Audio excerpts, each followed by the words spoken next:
बिस्मिल्लाहिर्रहमानिर्रहीम अस्सलाम वालेकुम व्यूअर्स। आज मैं आपके साथ सर्दियों की सौगात गुड़ वाले चावल बनाने की एक मज़ेदार सी रेसिपी शेयर कर रही हूँ। तो व्यूअर्स देखिए, हमारे गुड़ वाले चावल बहुत ही मज़ेदार और बहुत ही खिले खिले से बन के तैयार हुए हैं।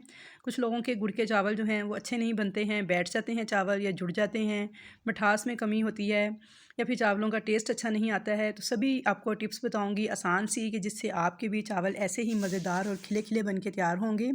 तो चलिए हम रेसिपी देख लेते हैं। व्यूअर्स, वीडियो शुरू करने से पहले अगर आप मेरे चैनल पर नए हैं तो इसे सब्सक्राइब कर लें, और अगर वीडियो पसंद आए तो इसे लाइक ज़रूर कीजिएगा। तो व्यूअर्स, गुड़ वाले चावल बनाने के लिए मैंने एक बर्तन में 3 लीटर पानी डाला है और इसे कवर करके फ्लेम ऑन करके बॉयल आने दूँगी। तो यहाँ पे देखिए, पानी जो है हमारा बॉयल होने लग गया है। जब पानी में इस तरह से बॉयल आना स्टार्ट हो जाए तो इसके अंदर हम चावल शामिल करेंगे।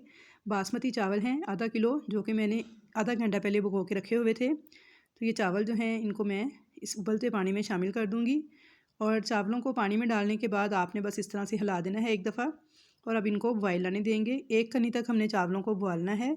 बस यहाँ मैं आपको एक टिप देना चाहूँगी कि जब भी आप चावल बॉयल करें ज़र्दे के लिए या मीठे चावलों के लिए, तो उसे हमेशा खुले पानी में बॉयल करें। कम पानी में बॉयल करने से जो चावल है ना वो आपस में जुड़ जाते हैं और खिले खिले नहीं बनते। तो यहाँ पे देखें, हमारे जो चावल है ना वो 1 कनी तक बॉयल हो चुके हैं, 75% तक गल चुके हैं। तो अब मैं इनको एक स्ट्रेनर में डाल के इनका सारा पानी निकाल दूँगी। तो चावलों को मैंने देखिए स्ट्रेनर में डाल दिया है, पानी सारा मैंने निकाल दिया है। अब इनको थोड़ा सा हिलाऊंगी इस तरह से, और इसके बाद इन्हें एक साइड पे रख दूँगी। कुछ लोग इस स्टेज पर इस पे ठंडा पानी डाल देते हैं, तो ऐसा आपने हरगिज़ नहीं करना, उससे जो आपके चावल हैं वो सारे अकड़ जाएंगे। अब हम इसकी चाशनी तैयार करते हैं। तो उसके लिए देखिए, मैंने 1 कप पानी लिया है एक पैन में, और इसके अंदर 400 ग्राम मैंने गुड़ ऐड कर दिया है। चावल मैंने 500 ग्राम लिए थे, यानी आधा किलो, और गुड़ मैंने लिया है 400 ग्राम। आपने यही रेशो रखनी है, बिल्कुल परफेक्ट मीठा रहता है। और अगर आप ज़्यादा मीठा पसंद करते हैं तो आप थोड़ा सा इसमें मीठा ज़्यादा कर सकते हैं। और गुड़ को देखिए मैंने तोड़ के डाला है ताकि जल्दी मेल्ट हो जाए। अब इसके नीचे मैंने फ्लेम ऑन कर दिया है और गुड़ को हमने मेल्ट होने तक पकाना है। इसे कवर कर देंगे, मीडियम फ्लेम पे पकने देंगे।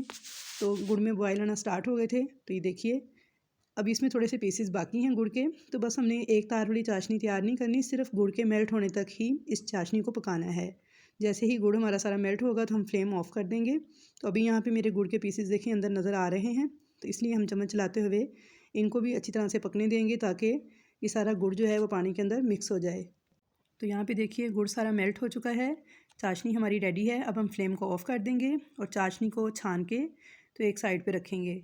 तो ये देखिए फ्लेम मैंने ऑफ़ कर दिया है, और अब चाशनी को मैं छान लूँगी। और आप इसे स्टील के किसी बर्तन में छानिएगा, क्योंकि बहुत ज़्यादा गर्म होती है, तो इसलिए प्लास्टिक के बर्तनों में मत छानिएगा।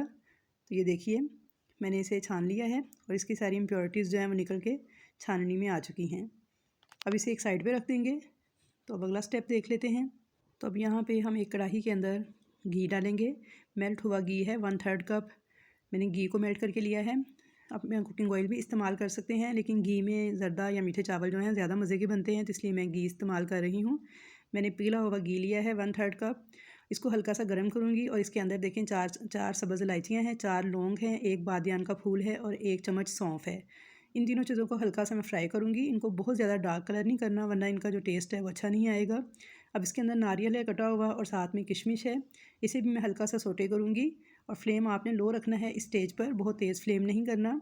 इन तमाम चीज़ों को मैंने हल्का सा कड़कड़ा लिया है और 1 मिनट तक सोटे कर लिया है लो फ्लेम पर। तो अब इसके अंदर जो हमने चाशनी तैयार करके रखी थी वो ऐड कर दूँगी। हाई फ्लेम पर इसे पकाएंगे यहाँ तक कि चाशनी में बॉयल आ जाए।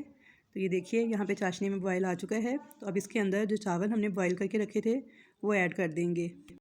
तो यहाँ पे देखिए चावल मैंने सारे ऐड कर दिए हैं, और यहाँ पे एक अब बहुत ही अहम चीज़ जिसका आपने ख्याल रखना है कि आप देखिए चावलों को मैं मिक्स कैसे कर रही हूँ। आप बहुत ध्यान से देखिए कि मैं सिर्फ उसे पलटा रही हूँ। आपने इसमें गोल गोल चम्मच हरगिज़ नहीं चलाने जैसे सालन में चलाते हैं, बल्कि इस तरह से चावलों को उठाते हुए पलटाना है। ये देखिए कि मैं सिर्फ चम्मच के साथ बहुत ही हल्के हाथों के साथ चावलों को पलटाते हुए मिक्स कर रही हूँ। जब आप इस तरीके से मिक्स करेंगे तो आपके चावल बिल्कुल भी टूटेंगे नहीं, और चाशनी खुद ब खुद सारे चावलों में मिक्स होती जाएगी। तो बस आपने इस तरह से उलट पुलट करना है, इसको बिल्कुल हल्के हाथों के साथ चम्मच को उठाते हुए पलटाना है चावलों को। चावल इस चम्मच इसमें घुमाना नहीं है, ना ही ज़ोर ज़ोर से इसमें चम्मच चलाने हैं, वरना इससे सारे चावल टूट जाएंगे और जो देखने में बहुत ही बदनुमा लगेंगे। तो यहाँ पे देखें सारे चावल मैंने उलट पुलट करते हुए चम्मच के साथ बहुत ही हल्के हाथों से पलटा लिए हैं। तो अब मैं इसे हाई फ्लेम के ऊपर पकाऊंगी सिर्फ 2 से 3 मिनट तक। तो यहाँ पे देखिए चावलों को मैंने हाई फ्लेम पे 2 से 3 मिनट तक पकाया है। तो इसका सारा पानी जो है वो ड्राई हो गया है। जो चाशनी का पानी था वो तकरीबन सारा खुश्क हो गया है, बस थोड़ा सा पानी बाकी है। तो अब हम इसको दम दे देंगे। तो अब मैंने चावलों को कवर करके 10 मिनट के लिए दम लगा दिया है। अब चाहें तो इसके अंदर रुमाल भी रख के दम दे सकते हैं। तो यहाँ पे 10 मिनट हो चुके हैं, तो हम चेक कर लेते हैं। तो देखिए माशाल्लाह से कितना खूबसूरत और खिला खिला से हमारे जो मीठे चावल हैं गुड़ वाले वो पक के तैयार हुए हैं। और इनको चेक करते हैं गल चुके हैं। तो देखें बिल्कुल परफेक्टली ये गल चुके हैं। तो थोड़ी सी इनमें कसर थी 25% वो दम पे कवर हो गई है। और चावल देखें हमारे बिल्कुल खिले खिले हैं, बिल्कुल भी जुड़े हुए नहीं हैं। कलर देखिए कितना खूबसूरत आया है और खाने में भी इंशाल्लाह बहुत ही लजीज होंगे। तो व्यूअर्स आप इन टिप्स को ज़रूर फॉलो कीजिएगा। और अगर इस तरह से आप टिप्स को फॉलो करते हुए चावल पकाएंगे तो ऐसे ही मज़ेदार से गुड़ वाले चावल आपके भी बन के तैयार होंगे। और मीठे की और चावलों की रेशो का भी ख़ास ख्याल रखिएगा, तो मीठा भी इसका बिल्कुल परफेक्ट रहेगा। तो उम्मीद है आपको ये वीडियो पसंद आएगी। वीडियो पसंद आए तो इसे लाइक ज़रूर कीजिएगा। चैनल पर फर्स्ट टाइम आए हैं तो इसे सब्सक्राइब ज़रूर कीजिएगा, ताकि आपको मेरी नई आने वाली तमाम वीडियोज़ इसी तरह देखने को मिलती रहें। तो इंशाल्लाह ताला मिलूँगी नेक्स्ट नई अच्छी अच्छी रेसिपीज़ के साथ। तब तक के लिए मुझे दीजिए इजाज़त। अल्लाह हाफिज़।